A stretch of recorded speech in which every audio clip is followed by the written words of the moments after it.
Hello दोस्तों, आज का इम्पॉर्टेंट वर्ड है मीनवाइल।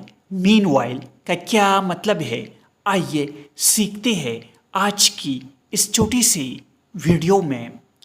मीनवाइल का मतलब है उस वक़्त तक, दरीन, असना, इधर या इसी दौरान। For example, he was cooking meanwhile I was cleaning the house.